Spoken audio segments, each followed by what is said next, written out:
Cette année, Frontières franchit un nouveau cap en lançant de nouveaux formats, avec une équipe renforcée et une ambition, devenir ce grand média d'investigation capable de concurrencer Mediapart.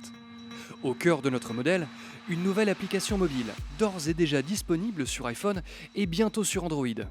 Si vous souhaitez nous suivre au quotidien, téléchargez cette application mobile. Et pour nous soutenir de façon plus engagée, abonnez-vous et découvrez tous nos contenus exclusifs, magazines, enquêtes et interviews. Merci à tous. Bienvenue chez Frontières.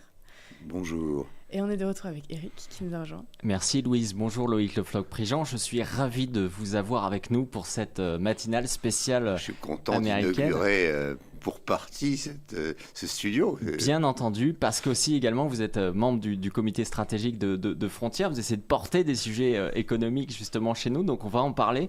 Vous venez de publier un livre 1997.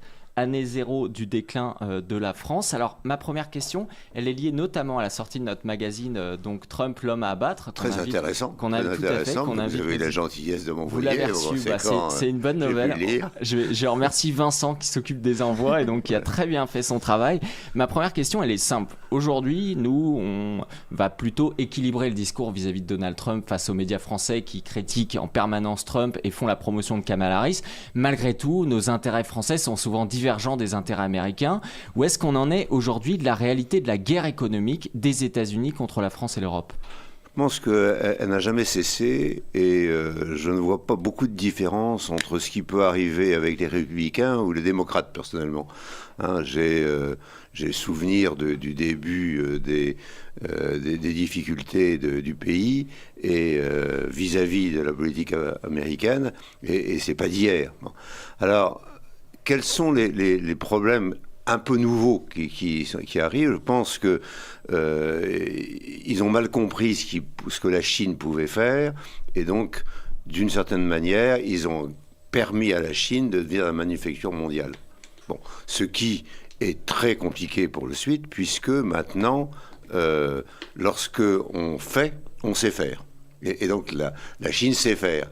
Et aux grandes dames des Américains, qui sont en fuite en avant d'innovation, mais ils ont un certain nombre de difficultés sur les matériels, sur toute la politique des métaux rares ou spéciaux qu'ils ont mal fait, etc. Donc il y a des tas de difficultés. Donc ils sont effectivement en situation délicate vis-à-vis de la Chine aujourd'hui.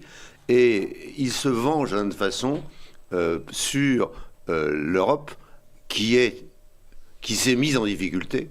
Et ils se vengent sur l'Europe pour faire des tas de choses qui sont pas très agréables. Alors, on ne sait pas comment et si ils ont une politique vraiment vis-à-vis de la Russie, de l'Ukraine, de la guerre entre la Russie et l'Ukraine. Mais ce qu'on peut se dire, c'est qu'ils n'ont jamais été favorables au fait que nous soyons plus ou moins arrimés aux ressources énergétiques de la Russie et qu'ils en ont profité pour que ça ne se fasse plus et qu'on soit arrimé à leurs ressources qui sont nettement plus chères que celles de la Russie et par conséquent qui ont déséquilibré complètement l'Europe, l'Allemagne d'abord, qui a fait l'erreur fondamentale d'abandonner le nucléaire, c'est une erreur affreuse, mais enfin disons qu'ils vont payer vraisemblablement dans les 50 ans qui viennent, mais nous payons par ricochet puisque nous nous sommes affaiblis pendant la période où nous avions dû au contraire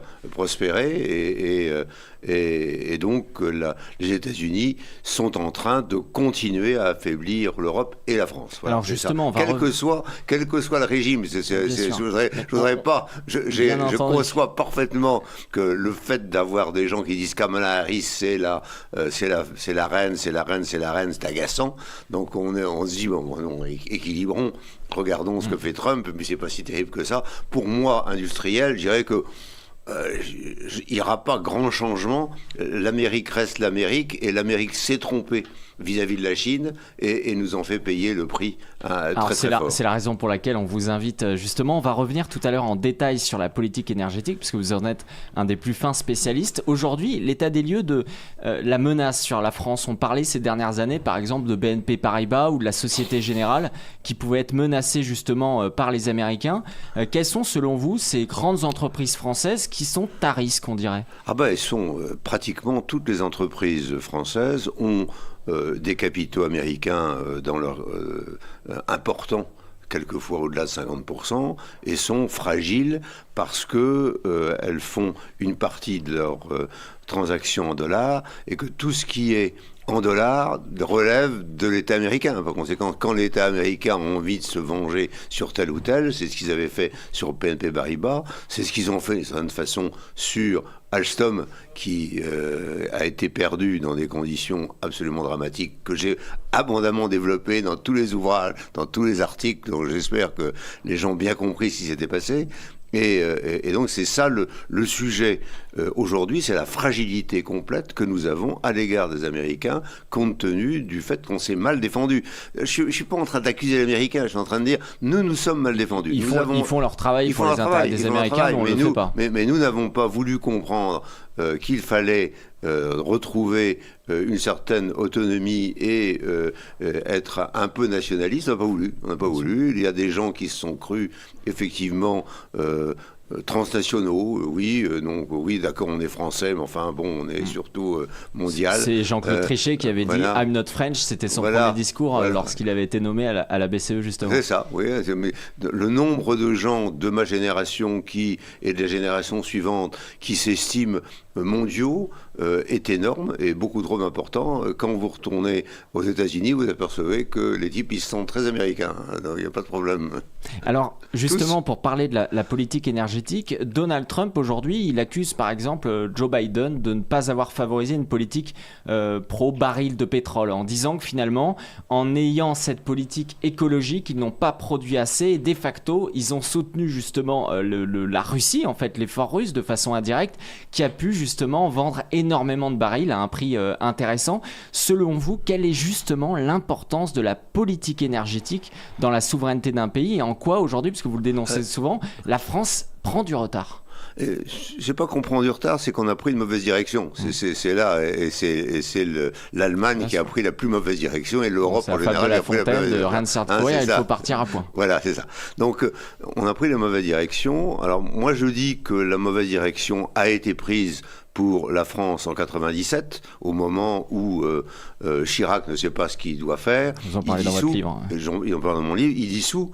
Et puis, Jospin arrive avec la majorité plurielle. Ça vous dit quelque chose? Parce que maintenant, on est dans la gauche plurielle, autrefois en 97. On n'apprend jamais de ses erreurs. Et maintenant, on est dans la majorité plurielle. Donc, quand on n'a pas de cap, effectivement, on a des difficultés. Et on a pris le mauvais cap. Et donc, le sujet fondamental, c'est que effectivement, les États-Unis ont un pétrole important, un pétrole dit de schiste qui était trop cher auparavant mais qui est un peu moins cher maintenant. Donc ils ont la capacité de développer le pétrole et qu'ils ont tout mis en œuvre pour qu'on soit dépendant de leur pétrole. C'est-à-dire que nous sommes aujourd'hui sur des réservoirs de gaz de schiste en France. On n'a pas le droit d'y toucher. Par contre, on va chercher le gaz de schiste aux États-Unis à un prix fort. Et on ne peut plus prendre le russe, puisque avec le russe, on est fâché. Vous voyez, donc on s'est mis dans un corner. On peut prendre indirectement par les Algériens. Alors, là, l'énergie est l'élément central d'une politique économique. Je réponds à votre question après avoir digressé.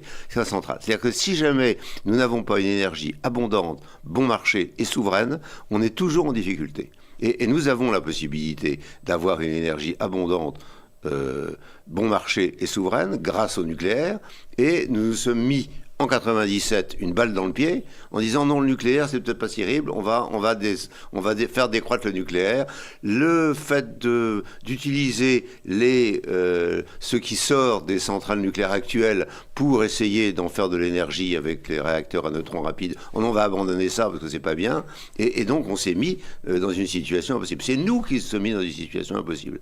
Et donc l'énergie doit être la reine des politiques économiques, c'est-à-dire qu'est-ce qu'on fait pour avoir une énergie abondante bon marché et souveraine, c'est-à-dire nous mettre dans la situation où si jamais nous prospérons, si jamais nous augmentons la production, nous sommes capables de l'augmenter. Là aujourd'hui, on n'est plus capable de l'augmenter. C'est-à-dire que grossièrement, on est au niveau de la Grèce, c'est-à-dire à 10% du PIB en production réelle. Donc l'Italie est à 16%, l'Espagne est à 13-14%, l'Allemagne frôle les 20%, nous c'est à 10%. Comme la Grèce. Bon. Mais si jamais nous voulions augmenter, à ce moment-là, on se mettrait en difficulté énergétique parce que nous n'avons pas fait les efforts nécessaires depuis 1997. Ça fait 27 ans qu'on a une politique de gribouille. Et les Français se demandent, parce qu'on parle beaucoup de pouvoir d'achat, le gouvernement reviendra un petit peu sur les propositions de Michel Barnier pour un peu ce choc fiscal qui se profile, fait croire que les classes moyennes ne vont pas être touchées. On sait que le principal pouvoir d'achat, il est touché aujourd'hui par le logement et les dépenses de logement comme l'énergie. Mais les Français se demandent qu'est-ce qui fait qu'aujourd'hui, alors qu'on est les professionnels du nucléaire, l'électricité, l'énergie coûte aussi cher pour le consommateur. C'est-à-dire qu'on a créé deux problèmes. Le premier, c'est qu'on n'a pas refait des centrales nouvelles pour remplacer les anciennes et on s'est mis dans des règles environnementales complètement folles. C'est-à-dire qu'on est les seuls à avoir des règles de sûreté nucléaire qui conduisent au doublement du prix, au doublement du temps passé, le doublement... C'est la première chose. Et deuxième chose, on a voulu faire comme les Allemands, c'est-à-dire faire des énergies dites nouvelles, qui sont le vent et le soleil. Le soleil, on peut comprendre, le vent, non. Et on s'est mis sur une politique d'éolienne qui fiche en l'air l'ensemble de notre réseau. C'est-à-dire que non seulement les éoliennes, quand il y a le vent tourne, on est obligé de prendre les électrons qui arrivent, on doit affaiblir notre réseau constant qui est le réseau des centrales nucléaires, mais en plus il faut investir massivement pour arriver à intégrer cette électricité issue du vent lorsqu'elle tourne puisqu'elle est prioritaire. Donc on s'est mis dans une situation, on dépense des milliards à faire une politique complètement stupide et ceci depuis 1997. Et on saccage des paysages. Moi vivant à Saint-Brieuc, maintenant devant on voit justement dans cette baie de Saint-Brieuc toutes les problématiques de paysage. Vous êtes breton. Ne m'en parlez pas, ne m'en parlez pas. J'ai lutté pour le cap d'Erquy et le cap Fréhel. C'est insupportable ça tue beaucoup d'oiseaux, la nature, etc., l'écosystème. Non, ça a foutu en l'air une partie de la faune, c'est-à-dire que les araignées de mer n'étaient pas contentes là où elles étaient, elles ont reflué vers les moules, les moulistes, les mouliers, enfin ceux qui tuent les moules, autrement c'est très compliqué le nom des mouliers, et foutent en l'air leurs moules. On voit bien qu'on fait une politique sans regarder les conséquences, jamais d'étude d'impact réelle. L'étude d'impact est financée par celui qui investit. Alors il dit mais tout va bien, vous inquiétez pas. Et qui font des milliards, des entreprises qui font beaucoup d'argent grâce à ça. Et donc on a mené une politique qui nous a conduit à fragiliser le peu qui nous restait, c'est-à-dire cette énergie nucléaire abondante et bon marché. Et plutôt que de la payer le prix où elle est véritablement, on paye tout ce qu'on fait par ailleurs pour les énergies éoliennes, tout ce qu'on fait pour réintégrer cette énergie qui n'est ni abondante ni bon marché dans le réseau. On change le réseau et du coup ça double quasiment le prix. Et alors pendant le même temps toujours, plutôt que de se dire on va faire comme les Américains qui ont les mêmes centrales, les Westinghouse, on les connaît, et donc eux, ils arrivent à faire 40 ans, comme normalement, 60 ans, 80 ans, et là, ils en ont, celle de Three Mile Island, ils sont en train de la remettre sur lequel il y a eu un accident, ils sont en train de la remettre en route, parce que il faut financer les centres de data. Là. Donc, tout le monde dit les centres de data. Bon, ils la remettent en route. Mais selon les critères du point de vue de la sûreté, de l'époque de fabrication. Nous, on dit, oui, on peut allonger la date, effectivement, mais selon les nouveaux critères des nouvelles centrales. Et effectivement, on se met un fer au pied. Et donc, on n'arrête pas Autrefois, on faisait une centrale nucléaire en 5 à 7 ans. Maintenant, il paraît que c'est 15. Pourquoi ? Pourquoi ? Parce qu'on a créé des critères nouveaux que nous sommes les seuls à avoir. C'est-à-dire qui ne sont pas les critères que quand on fait les centrales les mêmes en Chine ou quand on fait la centrale en Finlande, on n'a pas ce critère-là. C'est les critères à nous et on double le temps et on double le prix. Alors effectivement, à la fin, on se dit, si jamais on arrive à un prix moyen du mégawattheure autour de 60-70, c'est bien. En fait, le véritable prix, il est à 40, il n'est pas à 60-70. Donc on n'a pas doublé le prix, mais pas loin. Et donc on a mené une politique stupide en n'utilisant pas la chance que nous avons d'avoir une énergie abondante, bon marché et souveraine. Et en plus sur le nucléaire, souvent, j'ai une amie qui travaille dans la médecine nucléaire qui m'expliquait que le problème de la politique anti-nucléaire aussi posait des problèmes à la médecine nucléaire. Les gens souvent oublient par exemple que pour détecter le cancer, on vous envoie justement des aspects radioactifs et qu'aujourd'hui, les ingénieurs dans ce domaine-là sont impossibles à recruter parce que c'est une filière qui justement a suscité beaucoup de rejets. Alors vous-même, à chaque fois que je vous croise à des conférences ou dans différents endroits, vous allez me voir et vous me dites les gens ne le disent pas assez, Emmanuel Macron c'est une catastrophe, il ment surtout sur la politique énergétique, etc. Pourquoi être aussi virulent vis-à-vis d'Emmanuel Macron ? C'est-à-dire que lorsqu'il est arrivé, il a repris les chaussons de M. Hollande sur le Fessenheim. Et par ailleurs, quand il y a eu... La centrale nucléaire qu'il a fermée. Il a fermé la centrale nucléaire. Or, cette centrale était la plus sûre, puisqu'elle était effectivement sur une faille. Et donc, on avait fait du béton pour arriver à ce que ce soit la plus sûre sinon du monde, au moins de la France et de l'Europe. Et on a continué à vouloir la fermer. Et puis on l'a fermée, et puis... on a dit, mais s'il fallait la fermer, on a fait une grande fête pour la fermer, c'était Madame Borne, on a fermé, c'est magnifique, on a fait ce qu'il fallait.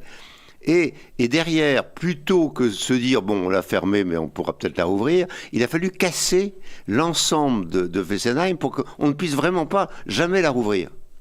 Contrairement à Three Mile Island, c'est pour ça que j'en ai parlé, en Californie, où ils avaient effectivement fait la même chose, puis on a rouvert les centrales en Californie en catastrophe, parce qu'on s'est aperçu qu'on n'arrivait pas à fournir l'électricité en Californie. Donc là, il fallait casser. Et un premier mensonge, c'est-à-dire que c'était une centrale sûre, il fallait la garder. Deuxième mensonge, c'est au moment de la guerre en Ukraine, où on dit finalement on va punir la Russie et on va pas prendre son gaz, Vader retro Satanas, très bien, parfait. C'est la politique. On dit, mais ça va être merveilleux parce que nous avons, grâce aux éoliennes, tout va bien. On s'aperçoit qu'effectivement, les éoliennes, c'est 25% du temps, et 75% du temps en Allemagne, c'est du charbon ou du gaz. Ça a fait les affaires de Daniel Kretinsky qui a renfloué Libération, ça fait partie des petits paradoxes, et qui effectivement a fait fortune dans le charbon. C'est très bien, on a compris, maintenant on a compris. Et derrière, le prix de l'électricité en Europe était lié au dernier électron par des accords, non pas des traités mais des accords. Il n'y a jamais eu de traité de l'énergie sur l'Europe. Il n'y a pas de traité de l'énergie. On fait ce qu'on veut, chaque pays fait ce qu'il veut. Et là, il y a eu des accords qui ont été signés, des accords sur lesquels on peut revenir en une matinée, en disant non, on a passé un accord, on revient sur l'accord. Donc on ne sortirait pas de l'Europe en renégociation. Et là, on est parti sur l'idée qu'il fallait absolument garder ces accords qui nous mettaient en difficulté, puisque le dernier électron était un électron au gaz ou au charbon, qui était non plus à 70, 80, 100, mais quelquefois le dernier électron était à 3000. Et donc il fallait intégrer cet électron à 3000 dans le prix qui était payé par les Français. Absurde. On dit, sortons des accords. Et là, on est parti dans le mensonge complet avec M. Macron et Mme Pannier-Runacher et les premiers ministres de l'époque, disant, mais non, on peut pas parce qu'autrement, il y a une interconnexion européenne, on peut pas sortir de l'interconnexion. Mais je dis, mais l'interconnexion, c'est moi qui l'ai faite quand j'étais aux commandes, donc je sais bien ce qu'est l'interconnexion. Lorsqu'on a intégré les pays de l'Est, après la chute du mur de Berlin, on est allé faire un grand congrès en Tchécoslovaquie de l'époque avec Václav Havel, et on a dit, bon, il faut interconnecter tous les pays de l'Est, etc. On a interconnecté.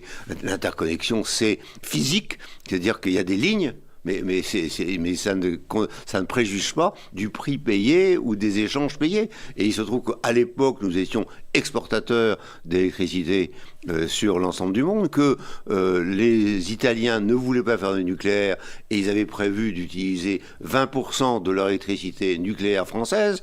Bon, donc on savait où on allait. Et on est parti sur le mensonge, et ce mensonge a été sans arrêt. Non, on ne peut pas sortir des accords parce qu'il y a l'interconnexion. Ce qui est vraiment complètement idiot. Et je n'arrivais pas j'arrivais à parler quand on me donnait un micro, mais je n'arrivais pas à confondre ces gens parce qu'ils continuaient dans le mensonge.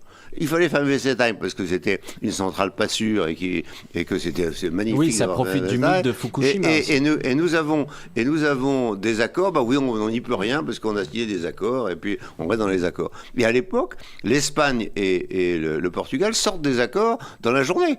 Dans la journée, pourquoi ils sortent? Ah oui, parce que c'est différent, parce qu'ils ne sont pas interconnectés. Ils sont interconnectés comme les autres, mais moins interconnectés. Qu'est-ce que ça veut dire? Plus ou moins interconnectés. Quel est le sujet? Et le mensonge a continué.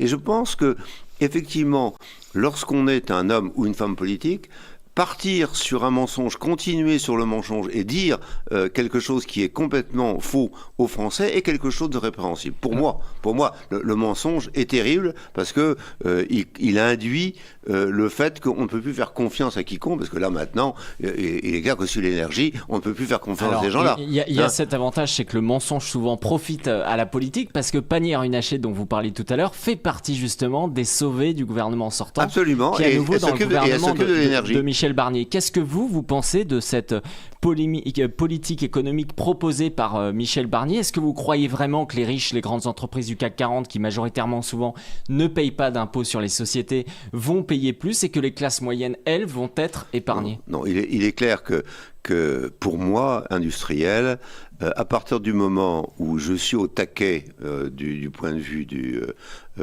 l'imposition, si jamais on me demande plus d'impôts, eh bien, il y aura moins de recettes pour l'État. D'une manière ou d'une autre. Ouais. Je vais me débrouiller pour qu'il y ait moins de recettes. Et je pense que les messieurs qui parlent à la télévision aujourd'hui vont faire en sorte qu'il y ait à peu près peut-être les mêmes recettes, mais certainement pas plus. Donc tout ça, c'est de la démagogie, et c'est essayer de faire plaisir à une partie du pays qui dit « faites payer les riches, comme ça je suis moins pauvre ». Non, c'est-à-dire que c'est pas vrai, c'est pas comme ça que ça se passe. Il faut qu'effectivement il y ait la prospérité, et si nous n'avons pas la prospérité, c'est à nous que nous le devons, c'est-à-dire que nous n'avons pas voulu être prospères, parce que nous avons joué sur la décroissance. Nous avons joué sur la décroissance environnementale, en diminuant la production agricole, et nous avons diminué la production industrielle en jouant sur l'environnement, en disant non, c'est sale, faut pas faire ci, faut pas faire ça. Et j'en veux pour preuve, c'est pour ça que j'ai fait un dernier texte sur les antibiotiques et les médicaments. C'est-à-dire que moi, lorsque je suis président de Rhône-Poulenc, puis ensuite président d'Elf et par conséquent président de Sanofi, grossièrement, on a 80% des principes actifs qui sont faits en France. Aujourd'hui, on se réveille, on a 20% des principes actifs qui sont faits en France, 80% à l'étranger. Pourquoi ? Simplement les règles environnementales. On me dit, mais non, c'est à cause des salaires. Pas du tout. C'est des machines qui font les principes actifs qui ont besoin de rien. Non, on ment systématiquement aux Français sur tous les sujets. Et ça, je pense que c'est absolument dramatique. En ce qui concerne l'industrie, il est clair que ce n'est pas en augmentant les impôts de l'industrie aujourd'hui qu'on va augmenter les recettes de l'État, c'est en contraire en les diminuant. On a fait cette démonstration partout, y compris tout dernièrement, les Suédois qui avaient complètement déraillé en la matière sont revenus en arrière, parce qu'ils savent bien que lorsque l'État prend trop, l'ensemble du monde économique se débrouille pour qu'ils ne prennent pas ce qui conduit à la faillite. Donc ils se débrouillent. Alors heureusement du coup qu'on peut compter sur votre parole, celle d'un Breton libre qui justement peut informer nos auditeurs sur ces sujets. J'espère toujours informer, j'espère être écouté. Le problème c'est de savoir si on est entendu, ça je ne veux pas le dire. Il y a des moments où je me dis tout ce que je fais, tout ce que je dis n'est pas inutile, et d'autres moments où je baisse les bras en disant c'est pas possible qu'ils racontent des bêtises pareilles, et sans qu'il y ait de contradiction, si vous voulez. Alors que le service public ne fasse ce qu'il fait aujourd'hui. Bon, mais même sur des chaînes d'information, de temps en temps, il n'y a pas de contradiction. On dit, mais c'est une bêtise, ça.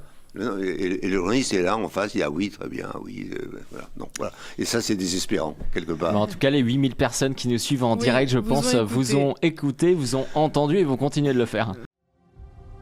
Une folle idée a traversé l'Europe. Si l'humanité n'était régie par aucune frontière, alors le monde serait sauvé. La fin des murs, une planète sans conflit, un monde sans limite. Abolir la protection des États, faire de notre nation un asile. Mais en abolissant ses frontières, un piège cruel s'est refermé sur nos pays.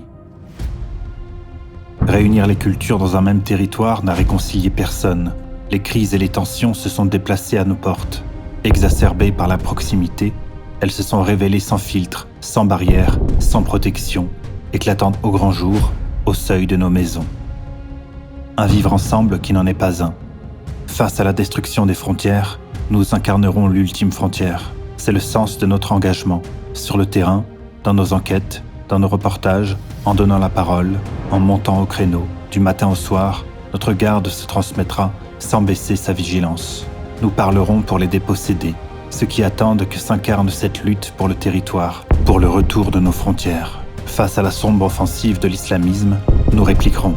Face aux trahisons de l'extrême gauche, nous sanctionnerons. Nous serons sur tous les terrains pour dénoncer les passeurs, les trafics d'êtres humains et la corruption.